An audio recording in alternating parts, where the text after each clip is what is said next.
குவாந்தனில் நாங்கள் கத்தையானா ஹோட்டலில் தான் தங்கியிருந்தோம். ஸோ பிரேக்ஃபாஸ்ட்டும் இன்க்ளூடடுங்க. ப்ரைஸ்க்கு ரொம்ப ரீசனபிளாக இருந்தது. மார்னிங் ஒரு ஸ்மால் வாக் போயிருந்தோங்க. ஸோ ஸ்கூல் டேஸில் இந்த ஃப்ளாரோட பெட்டல்ஸ் நெயிலில் வச்சு விளையாடுவோம். ஸோ அங்கே இந்த ஃப்ளாரை பார்த்ததும் ஸ்கூல் டேஸ் ஒரு செகண்ட் கண் முன்னாடி வந்து போச்சுங்க. அண்ட் நெக்ஸ்ட் வந்து டைனோசர் சூ போயிருந்தோம். ஸோ பெர் ஹெட் வந்து 50 ரிங்கெட்டு. ரொம்பவே நல்லா இருந்தது. பட் வெயில் டைம் போனனால ரொம்ப எங்களுக்கு சுற்றி பார்க்க முடியலை. ஸோ அங்கே வந்து இன்டோரில் வந்து பிள்ளைங்க விளையாடுறதுக்கு ஒரு ஜிம் வச்சுருந்தாங்க. அதில் பிள்ளைங்க நல்லாவே டைம் ஸ்பெண்ட் பண்ணாங்க. நெக்ஸ்ட் வந்து நாங்கள் ரிவர் க்ரூஸ் போயிருந்தோங்க. ஸோ 2:30க்கு நாங்கள் புக் பண்ணி போயிருந்தோம். நீங்களும் ப்ரீ புக் பண்ணிட்டு போங்க. ஸோ கேப்டன் வந்து பயங்கர இன்ட்ராக்டிவாக இருந்தார். ஸ்நாக்ஸும் ஃப்ரூட்ஸ் எல்லாம் கொடுத்துருந்தாங்க. ஸோ குரோக்கடைல சூவில் போய் பார்க்குறத விட குரோக்கடைல் இருக்கிற இடத்துல போய் பார்க்குறது ஒரு புதிய எக்ஸ்பீரியன்ஸாக இருந்ததுங்க. ஸோ நிறைய குரோக்கடைல்ஸ் வந்து நைட் டைம் பார்க்கலான்னு சொன்னாங்க.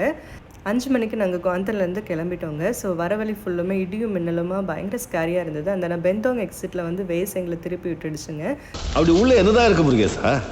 ஏதோ பேய் இருக்கின்றானுங்க, பைத்தியக்காரங்க, பிசாசு இருக்கின்றானுங்க, பயந்தாங்குழி. ஆமாங்க, இந்த ரோட் பின்னாடி நிறைய ஹிஸ்ட்ரி இருக்குது. நீங்களும் குவாந்தன் பண்ணிங்கன்னா பெந்தோங் எக்ஸிட் மட்டும் அவாய்ட் பண்ணுங்கள்.